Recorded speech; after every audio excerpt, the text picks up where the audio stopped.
김여정 직속 비밀조직 그들은 이름이 없었습니다. 단지 번호로 불렸습니다. 그리고 조직원 9명의 운명은 처음부터 죽음이었습니다.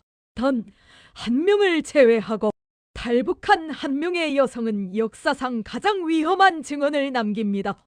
이제부터 7번이 목숨 걸고 밝힌 내용을 공개합니다. 이 문건이 사라지기 전에 구독과 좋아요로 기록해 두시기 바랍니다. 제 이야기는 평양 중구역에서 시작되었습니다. 아버지는 당 중앙위원회 경제부 부장, 남동생은 김일성 종합대학 경제학과 3학년이었어요. 우리 집은 특권층이었습니다. 매달 쌀 30kg 배급이 나왔고 난방도 하루 8시간씩 들어왔어요. 전기는 하루 종일 들어왔고요. 평양에서도 이런 집은 많지 않았습니다. 저는 평양외국어대학을 수석으로 졸업하고 외무성 통역관이 되었습니다. 영어, 중국어, 러시아어를 했어요. 주로 외국 대표단이 방문하면 수행하며 통역했습니다. 2019년 5월 어느 날이었습니다. 27살, 외무성 사무실로 전화가 왔어요. 박수진 동무 맞소? 내일 오전 10시 중앙당 청사로 나오시오. 특별 면접이 있소. 전화를 끊고 나니 손이 떨렸습니다. 중앙당 청사 면접이라니 무슨 일이지? 집에 돌아와 아버지께 말씀드렸어요. 아버지는 심각한 표정으로 제 손을 꽉 잡으셨습니다. 수진아, 이건 평생에 한 번 올까 말까 한 기회다. 김여정 동지께서 직접 면접하신다고 들었다. 우리 가문의 미래가 여기 달렸어. 절대 실수하지 마라. 김여정, 최고 지도자의 친여동생, 당 선전선동부 제1부부장, 당에서 가장 무서운 분이라고 다들 말했어요. 숙청을 직접 지시하신다는 소문도 있었습니다. 가슴이 철렁 내려앉았습니다. 다음 날 아침 7시에 일어나 준비했습니다. 검은색 정장, 낮은 구두, 머리는 단정하게 묶었어요. 거울을 보니 긴장한 제 얼굴이 창백했습니다. 중앙당 청사, 평양에서 가장 높은 건물 중 하나였어요. 보이부 검문을 3번이나 받고 7층 작은 회의실로 안내받았습니다. 창가에 김여정 동지가 서 계셨어요. 검은색 정장에 짧은 머리, 차갑고 날카로운 눈빛이었습니다. TV에서 본 것보다 훨씬 더 강렬했어요. 박수진 동무 맞소? 예, 동지. 앉으시오. 긴장하지 말고. 하지만 긴장을 풀 수가 없었어요. 평양외대 수석 졸업, 외무성 5년 근무, 영어 중국어 러시아어 모두 능통, 30 미만 미혼, 이력이 깨끗하고 능력도 뛰어나다고 들었소. 감사합니다, 동지. 김여정 동지가 제 눈을 똑바로 쳐다보며 물었습니다. 하나만 묻겠소. 만약 최고 지도자께서 돌아가시면 누가 이 나라를 이끌어야 한다고 생각하오? 저는 순간 숨이 막혔습니다. 최고 지도자의 죽음을 말한다는 것 자체가 불경제였거든요. 하지만 이건 시험이었어요. 정답을 말해야 했습니다. 당연히 김여정 동지께서 이끄셔야 한다고 생각합니다. 백두혈통이시고 당과 인민을 가장 잘 아시는 분이십니다. 김여정 동지가 처음으로 미소를 지었습니다. 하지만 그 미소는 따뜻하지 않았어요. 좋아, 솔직하고 똑똑하구만. 넌 역사의 증인이 될 거야, 박수진 동무. 내일부터 당 중앙특별정책연구실 제9과에 출근하시오. 통칭 9호 부대라고 부르오. 가족에게는 해외 파견 준비 중이라고만 하시오. 절대 부대 이름을 말하지 마시오. 면접은 15분도 안 걸렸습니다. 나오면서 다리가 후들거렸어요. 복도를 걸으며 생각했습니다. 9호 부대? 무슨 일을 하는 곳이지? 집에 돌아와 아버지께 전화드렸습니다. 합격했어요, 아버지. 내일부터 출근합니다. 잘했다, 수진아. 우리 가문을 빛냈구나. 앞으로 잘 모시면 우리 가문은 3대가 편안할 거다. 어머니도 기뻐하셨어요. 남동생도 축하한다고 했고요. 그날 밤 잠이 오지 않았습니다. 창밖 평양 불빛을 보며 생각했어요. 저 아래 어딘가에서 배급을 기다리는 사람들이 있겠죠. 굶주리는 아이들도 있을 거예요. 하지만 저는 그런 걱정이 없었습니다. 특권층이었으니까요. 나는 정말 복받은 사람이야. 이제 더 높이 올라갈 수 있어. 그게 제 인생 마지막 평온한 밤이 될 줄은 전혀 몰랐습니다. 다음 날 아침 8시 당 중앙청사 뒤편에 있는 비밀 건물로 갔습니다. 지도에도 나오지 않는 건물이었어요. 회색 콘크리트 6층짜리 건물. 창문이 모두 검은색 필름으로 가려져 있었습니다. 입구에서 보이부 검문을 받았어요. 신분증 확인, 금속 탐지기, 가방 검사. 1층에서 또 한 번, 3층에서 또 한 번. 총 3번의 검문을 거쳐 7층 회의실에 도착했습니다. 회의실 안, 긴 탁자에 8명의 여성이 앉아 있었습니다. 모두 제 또래 20대 후반에서 30대 초반으로 보였어요. 다들 긴장한 표정이었습니다. 정각 9시, 문이 열리고 김여정 동지가 들어오셨어요. 우리는 일제히 일어나 인사했습니다. 앉으시오. 김여정 동지가 우리를 천천히 둘러봤어요. 시선이 무겁게 느껴졌습니다. 오늘부터 당신들은 당 중앙특별정책연구실 제9과 통칭 9호 부대의 구성원이요. 이름은 잊으시오. 여기서는 번호로만 부릅니다. 비서가 들어와 우리 앞에 종이를 한 장씩 놓았어요. 저는 큰 숫자 7이 적힌 종이를 받았습니다. 7번. 이제부터 제 이름이었습니다. 최고 지도자 동지께서는 건강이 좋지 않으십니다. 회의실에 정적이 흘렀어요. 아무도 숨소리조차 내지 않았습니다. 의료진 보고에 따르면 5년 이내에 심각한 상황이 올 수 있소. 심장질환, 당뇨, 고혈압, 체중은 140kg을 넘었소. 우리는 그날을 준비해야 하오. 김여정 동지가 칠판에 크게 적기 시작했습니다. 프로젝트 1 건강보고서 마이너스 최고 지도자 건강상태 1일 모니터링 프로젝트 2 충성도 지수 마이너스 당군부 핵심 간부 300명 감시 및 평가 프로젝트 3 국제 여론전 마이너스 김여정 온건파 이미지 국제사회 구축 1번 당신은 최고 지도자의 체중, 걸음걸이, 표정, 식사량을 매일 분석하시오. 비디오 자료를 제공받을 거요. 1번이 고개를 끄덕였습니다. 2번과 3번 당신들은 당 간부와 군부장성 300명의 충성도를 점수화하시오. 누가 김여정 동지를 지지하는지, 누가 반대하는지, 누가 위험한지 모두 파악하시오. 4번과 5번 국제 언론 전략. 서방 언론이 김여정 동지를 어떻게 보는지 분석하고 온건하고 합리적인 이미지를 만들어내시오. 6번 주민 여론 조작. 장마당 소문, 민심 동향, 김여정 동지에 대한 지지 여론을 만들어내시오. 김여정 동지가 저를 봤습니다. 7번 대남 대미 전략 수립. 남조선 정부와 미국이 우리를 어떻게 볼지, 어떻게 반응할지 예측하고 대응책을 만드시오. 8번과 9번 후계 정당성 논리 개발. 김일성 마이너스 김정일 마이너스 김정은 마이너스 김여정. 이 흐름이 자연스럽고 당연하다는 논리를 만드시오. 그리고 낮은 목소리로 하지만 분명하게 선언했습니다. 우리는 역사를 만들고 있소. 김여정 동지가 이 나라의 최고 지도자가 되시는 그날을 준비하는 겁니다. 이것은 쿠데타가 아니오. 합법적이고 자연스러운 승계를 준비하는 것이오. 저는 그제야 깨달았습니다. 우리는 쿠데타를 준비하고 있었어요. 김정은이 죽으면 김여정이 권력을 장악하는 것. 그 계획의 핵심 조직이 바로 9호 부대였습니다. 철칙을 말하겠소. 이것은 당신들의 생명줄이오. 김여정 동지가 한마디씩 또박또박 말했습니다. 첫째, 모든 문건은 암기 후 즉시 소각. 종이든 파일이든 절대 보관하지 마시오. 둘째, 외부 접촉 절대 금지. 가족 면회는 월 1회, 보위부 2명 동행. 셋째, 휴가 없음. 24시간 48시간 대기체제. 넷째, 실수는 숙청. 다섯째, 탈출 시도는 가족 3대 처형. 숙청, 3대 처형. 그 단어들에 온몸이 얼어붙었습니다. 이 종이를 소리내어 읽으시오. 종이를 받았습니다. 9호 부대 서양문이었어요. 우리는 기록하지 않는다. 우리는 암기한다. 우리는 지시를 질문하지 않는다. 우리는 의심하지 않는다. 우리는 가족이 없다. 우리는 오직 9호 부대다. 9명이 차례로 읽었습니다. 마지막 9번이 읽기를 끝내자 김여정 동지가 종이를 라이터로 불태웠습니다. 종이는 제가 되어 사라졌어요. 당신들의 방은 6층, 7호실부터 15호실까지. 지금 가서 짐을 푸시오. 오후 2시부터 본격적인 업무 시작이요. 6층 7호실이 제 방이었습니다. 3평도 안 되는 작은 방. 침대, 책상, 옷장, 의자. 창문도 없었어요. 제 짐은 벌써 옮겨져 있었습니다. 언제 가져온 거지? 책상 위에 서류 봉투 하나. 열어보니 남한 신문들이었어요. 조선일보, 중앙일보, 한겨레. 최근 일주일치. 어떻게 입수한 건지 모르겠지만 모두 최신 자료였습니다. 밤 9시. 어머니께 전화할 수 있었어요. 보위부 감시 아래. 어머니, 저 잘 지내요. 해외 파견 준비 열심히 하고 있어요. 밥도 잘 먹고요. 그래, 수진아. 몸 조심하고 당을 잘 모셔라. 목소리를 들으니 눈물이 났습니다. 거짓말하는 게 너무 미안했어요. 침대에 누워 천장을 봤습니다. 이건 역사가 아니었어요. 음모였습니다. 그리고 저는 이제 그 음모의 일부가 되어버렸습니다. 일주일이 지났습니다. 매일 아침 6시 기상, 6시 30분 조회, 7시 아침 식사, 7시 30분부터 업무 시작, 점심 1시간, 저녁 30분, 밤 12시 취침. 일요일도 없었어요. 온통 문건과 씨름하는 날들이었습니다. 제 책상엔 남한 신문들이 매일 쌓였습니다. 조선일보, 중앙일보, 한겨레, 경향신문. 어떻게 구하는지 모르겠지만 최신 신문들이었어요. 제 임무는 남한 여론을 분석하고 대남 전략을 수립하는 것이었습니다. 남한 국민들은 김여정을 어떻게 보는가? 대화에 응할 가능성은? 온건파 이미지 형성 전략은? 매일 이런 질문들에 답해야 했어요. 어느 날 아침 1번이 급하게 회의실로 뛰어들어왔습니다. 얼굴이 창백했어요. 긴급 보고입니다. 최고 지도자 동지 어젯밤 의료진을 긴급 호출하셨습니다. 체중 143kg, 계단 보행 시 심한 호흡곤란, 혈압 200 이상. 의료진이 심각하다고 보고했습니다. 김여정 동지는 표정 하나 변하지 않았어요. 마치 날씨 이야기를 듣는 것처럼 담담했습니다. 예상보다 빠르군. 5년이 아니라 2년 아니 3년 안에 올 수도 있겠소. 저는 충격을 받았습니다. 최고 지도자의 건강을, 생명을 날씨처럼 말하다니. 1번 매일 상세 보고서 올리시오. 체중, 걸음걸이, 식사량, 표정까지. 놓치는 게 없어야 하오. 2번 충성도 지수 보고하시오. 2번이 두꺼운 파일을 펼쳤습니다. 당 중앙위원회 간부 200명 중 김여정 동지 지지 140명, 60%입니다. 중립 50명, 25%. 반대 또는 위험인물 30명, 15%입니다. 군부는 군장성 100명 중 지지 40명, 40%. 중립 30명, 반대 30명, 30%입니다. 군부가 문제입니다. 반대 세력 총 인원은 당과 군 합쳐 60명입니다. 그들의 약점은 모두 파악했소? 예, 동지.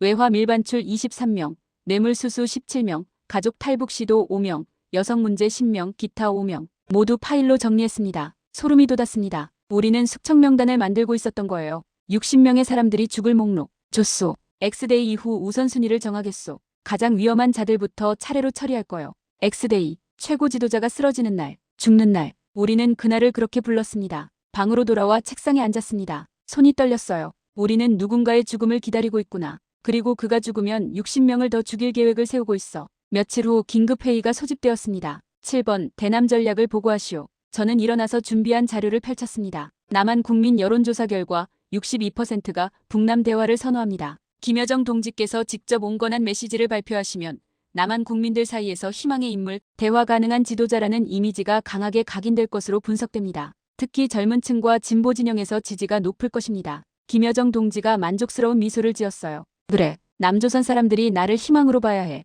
김정은 다음에는 남한이 평화를 가져올 수 있다고 믿게 만들어야 하오. 미국도 마찬가지요. 나를 합리적 협상 파트너로 인식하게 만들어야 해. 제 보고서가 김여정의 권력 장악 전략에 직접 사용되고 있었습니다. 저는 단순한 분석가가 아니었어요. 공범이었습니다. 그날 밤 문득 아버지가 떠올랐습니다. 아버지는 당 중앙위원회 경제부 부장, 간부 200명 중 1명. 혹시 반대파 명단에 아버지 이름도 있을까? 다음 날 점심시간 이번에게 조심스럽게 물었습니다. 명단에 제 아버지 이름 있어요? 박철수 경제부 부장. 이번이 잠시 망설이다가 고개를 저었어요. 모르겠어. 난 번호만 알아. 구체적인 이름은 김여정 동지만 아셔. 우린 번호랑 직책만 파악해. 하지만 이번에 눈빛이 불안했어요. 뭔가 숨기고 있다는 걸 본능적으로 알았습니다. 그날 이후 잠을 잘 수 없었습니다. 매일 밤 악몽을 꿨어요. 아버지가 총살당하는 꿈, 제가 아버지를 숙청 명단에 올리는 꿈, 가족들이 수용소로 끌려가는 꿈. 9호 부대는 역사를 만드는 곳이 아니었습니다. 사람을 죽이는 목록을 만드는 곳이었어요. 권력을 빼앗기 위한 음모를 짜는 곳.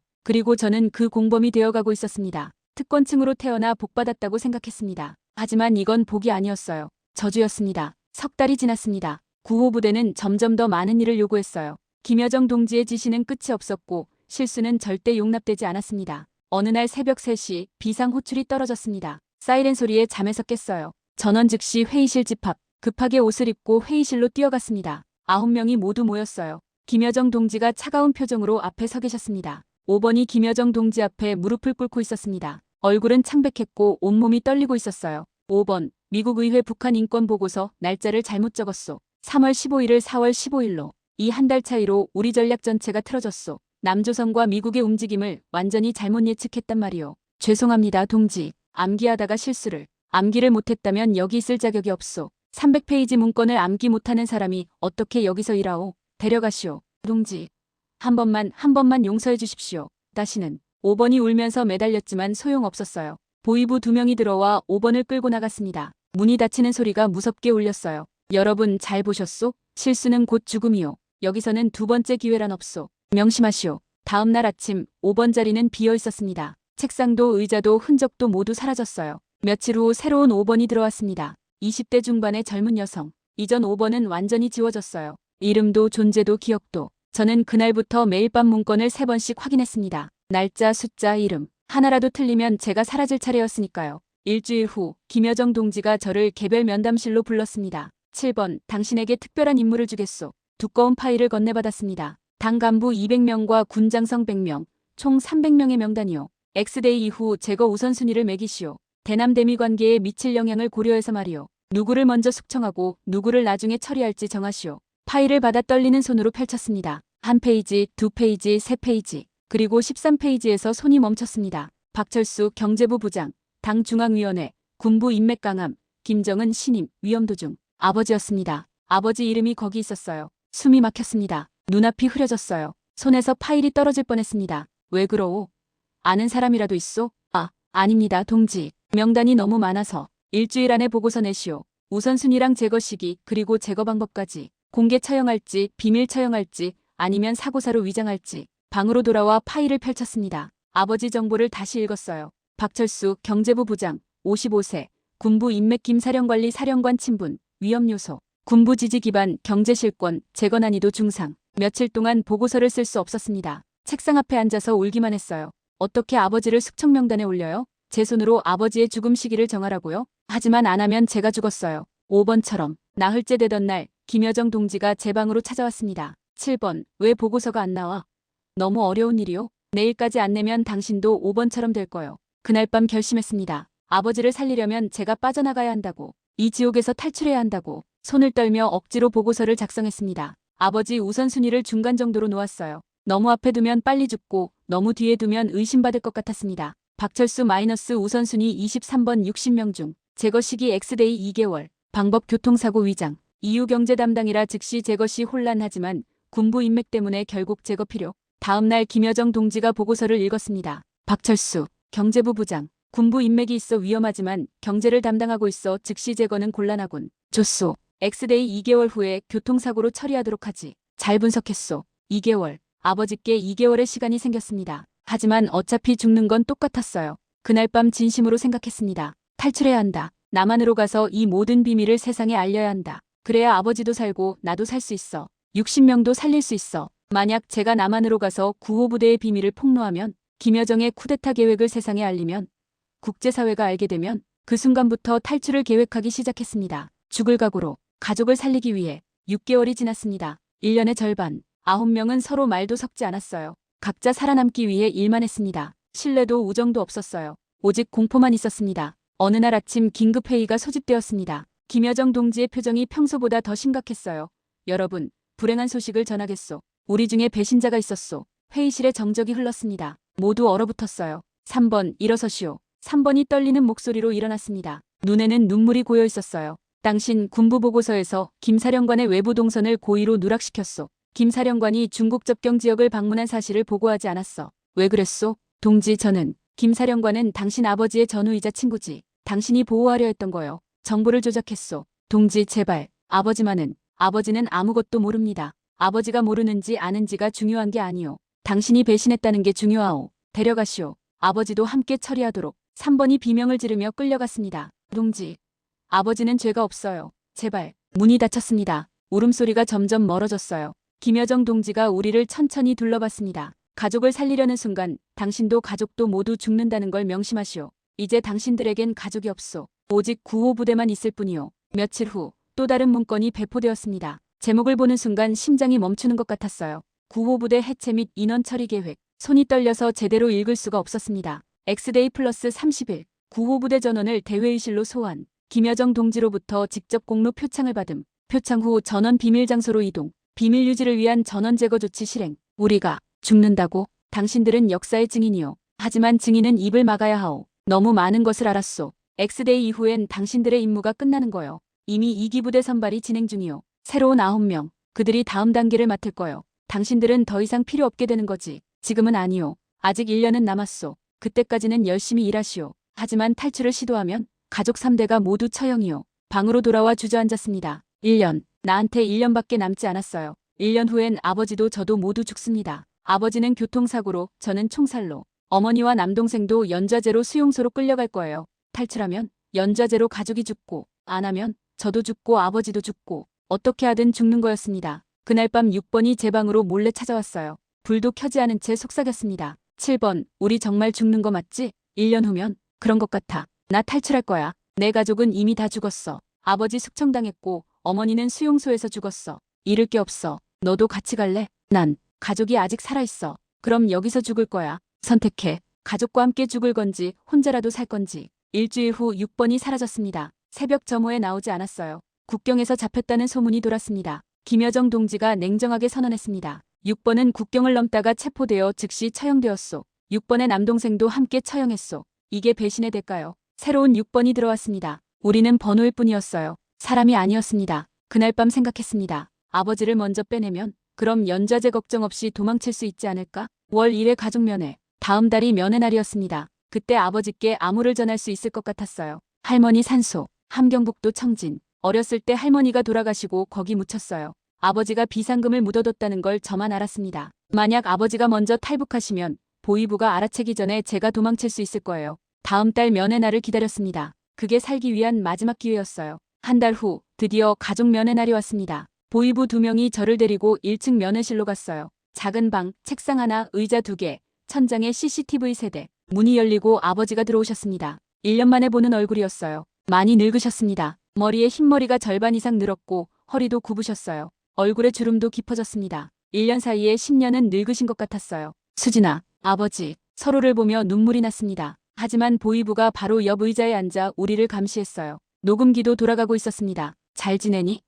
네, 아버지. 해외 파견 준비 열심히 하고 있어요. 밥도 잘 먹고 공부도 많이 하고요. 모두 거짓말이었죠. 하지만 진실을 말할 수 없었어요. 아버지가 제 손을 꽉 잡으셨습니다. 거칠고 따뜻한 손이었어요. 수진아, 아버지는 내가 정말 자랑스럽다. 당에 충성하는 모습이 정말 대견해. 우리 가문의 자랑이야. 눈물이 났습니다. 아버지는 모르셨어요. 제가 아버지를 숙청명단 23번에 올렸다는 걸. 1년 후면 아버지가 교통사고로 위장되어 죽는다는 걸. 제 손으로 아버지의 죽음 시기를 정했다는 걸. 그때 암호를 전했습니다. 아버지 기억하세요? 제가 10살 때 할머니 산소에 같이 갔던 거요. 함경북도 청진. 아버지가 그때 말씀하셨잖아요. 위험한 일이 생기면 할머니한테 가라고. 아버지의 눈이 커졌습니다. 알아들으셨어요. 산소 옆에 큰 소나무 밑에 뭘 묻어놨잖아요. 기억하시죠? 비상 상황을 위해서 아버지가 제 손을 더 꽉 쥐셨습니다. 비상금, 탈북자금, 달러 5,000불과 위안 3만 원을 묻어뒀던 곳.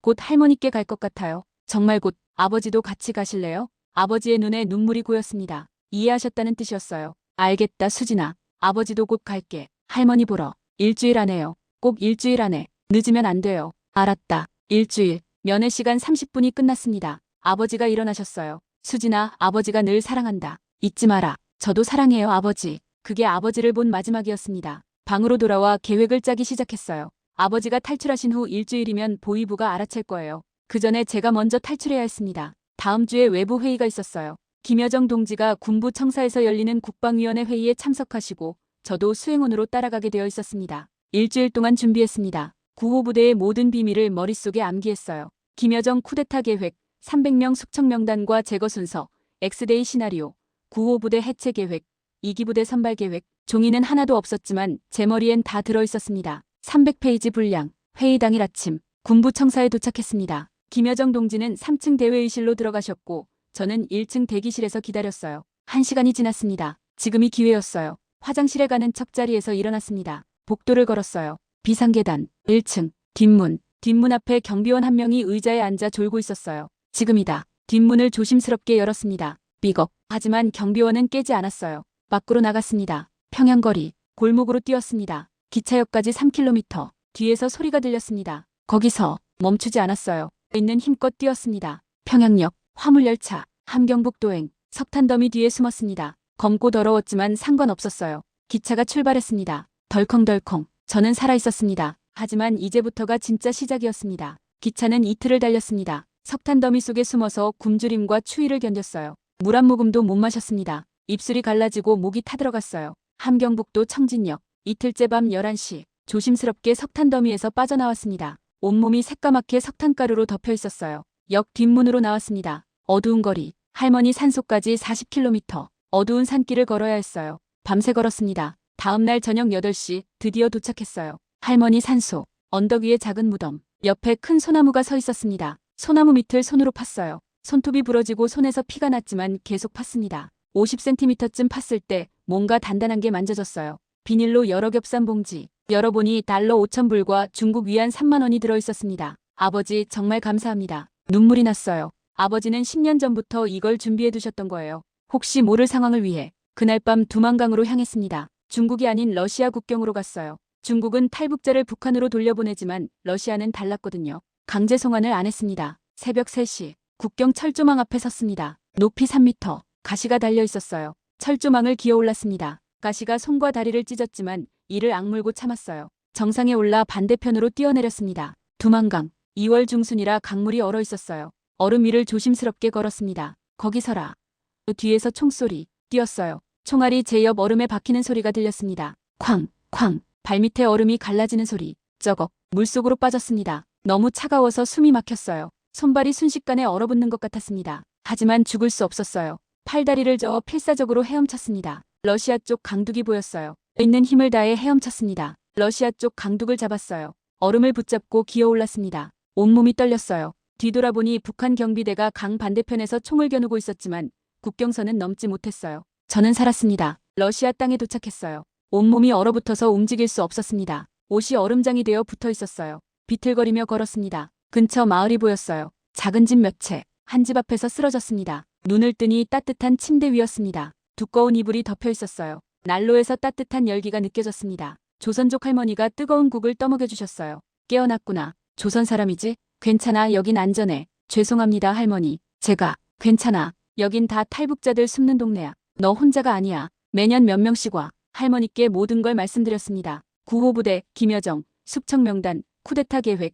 제 머릿속에 든 모든 비밀. 아이고, 넌 정말 위험해. 북한에서 너 찾으려고 난리 날 거야. 빨리 블라디보스토크 한국 영사관으로 가야 해. 내가 아는 사람한테 연락해줄게. 이틀 후 트럭 짐칸에 숨어서 블라디보스토크로 향했습니다. 15시간 걸렸어요. 블라디보스토크. 네온사인, 자동차들, 자유롭게 걷는 사람들. 제가 본 북한과는 완전히 다른 세상이었어요. 한국 영사관 건물. 태극기가 바람에 펄럭이고 있었습니다. 도와주세요. 저 북한에서 왔어요. 중요한 정보가 있어요. 김여정이 영사님께 모든 걸 말씀드렸습니다. 구호부대, 쿠데타 계획, 300명 숙청명단. 이건 정말 중대한 정보입니다. 하지만 증거가 있습니까? 제 머릿속에 다 있어요. 구호부대는 기록하지 않는 조직이니까 문서는 없어요. 하지만 300페이지 분량을 전부 암기했어요. 이름, 직책, 제거 순서, 방법까지 다요. 알겠습니다. 한국으로 가실 수 있게 도와드리겠습니다. 하지만 시간이 좀 걸릴 겁니다. 3개월을 영사관 비밀 공간에 숨어 지냈습니다. 밤마다 악몽을 꿨어요. 김여정이 저를 잡으러 오는 꿈,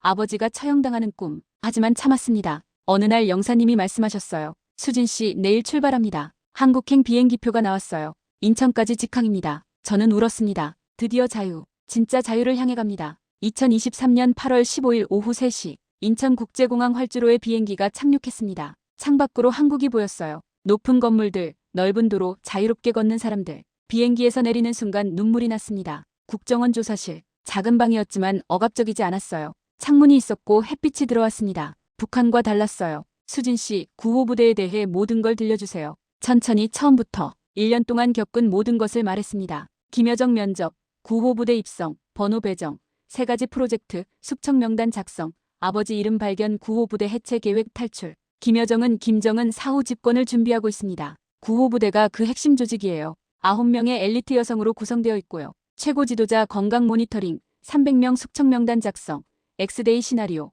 국제 여론전 전략. 증거는 있습니까? 제 머릿속에 다 있어요. 구호부대는 기록하지 않는 조직이니까 문서나 파일은 없어요. 모든 걸 암기해야 했거든요. 하지만 300페이지 분량을 전부 암기했어요. 일주일 동안 진술했습니다. 9명의 번호와 실명, 각자의 임무, 숙청명단 60명의 이름과 직책과 죄목과 제거 순서, 프로젝트 3가지의 구체적 내용. 제 아버지도 명단에 있었어요. 박철수 경제부 부장, 23번 순위. 엑스데이 2개월 후 교통사고로 위장 제거 예정이었습니다. 제 손으로 제가 그 보고서를 썼어요. 목이 메어 말을 잇지 못했습니다. 아버님은 지금 어디 계십니까? 탈출 전 면회 때 암호로 알려드렸는데 그 이후로 소식이 없어요. 며칠 후 국정원에서 연락이 왔습니다. 아버님은 면회 일주일 후 청진으로 가셨다가 국경을 넘으려다 보이부에 체포되셨습니다. 총에 맞아 그 자리에서 사망하셨어요. 하지만 어머님과 남동생은 아버님이 시간을 벌어주신 덕분에 중국을 넘어가는 데 성공하셨습니다. 지금 중국에 계시고요. 곧 한국에 오십니다. 무너졌습니다. 아버지. 하지만 어머니와 동생은 살았어요.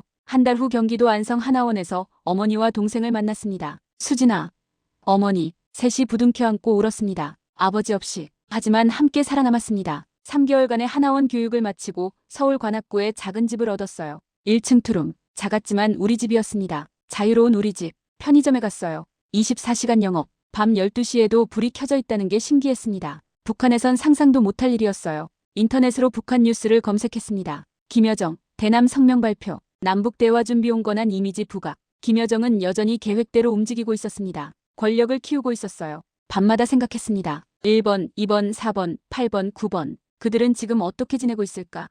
아직도 구호부대에서 일하고 있을까? 1년 후면 모두 죽을 텐데. 국정원에서 연락이 왔습니다. 수진 씨의 증언을 바탕으로 북한 정권 내부 분석 보고서를 작성했습니다. 김여정의 권력 야심, 구호부대 조직, 숙청 계획. 이 정보는 국제사회에 곧 공개될 예정입니다. UN, 미국, 일본, 유럽 정부들과 공유할 겁니다. 제 아버지는 헛되이 돌아가신 건가요? 절대 아닙니다. 수진 씨와 아버님이 목숨 걸고 전해주신 정보로 우리는 김여정이 무엇을 준비하고 있는지 알게 됐어요. 김정은 사후 북한 정권 변화를 예측하고 대응할 수 있게 됐습니다. 정말 중요한 정보예요. 창밖 서울 불빛을 봤습니다. 자유롭게 걷는 사람들, 웃으며 이야기하는 연인들, 늦은 밤까지 일하는 편의점 직원들. 언젠가 북한도 이렇게 될까? 지금도 구호부대는 일하고 있겠죠. 김여정은 여전히 권력을 준비하고 있을 거예요. 하지만 이제 세상은 압니다. 그녀가 무엇을 계획하고 있는지를. 저는 자유인입니다. 아버지가 목숨 걸고 지켜준 자유를 누리고 있어요. 어머니, 동생과 함께 언젠가 통일이 되면 평양에 가고 싶습니다. 중앙당 청사 앞에 서고 싶어요. 그리고 함경북도 청진 할머니 산소에 가서 아버지께 절하고 싶습니다. 그리고 말하고 싶어요. 아버지, 제가 살았어요. 자유를 얻었어요. 진실을 세상에 알렸어요. 어머니와 동생도 함께 살아있어요. 아버지의 희생은 헛되지 않았어요. 정말 정말 감사합니다. 사랑해요, 아버지.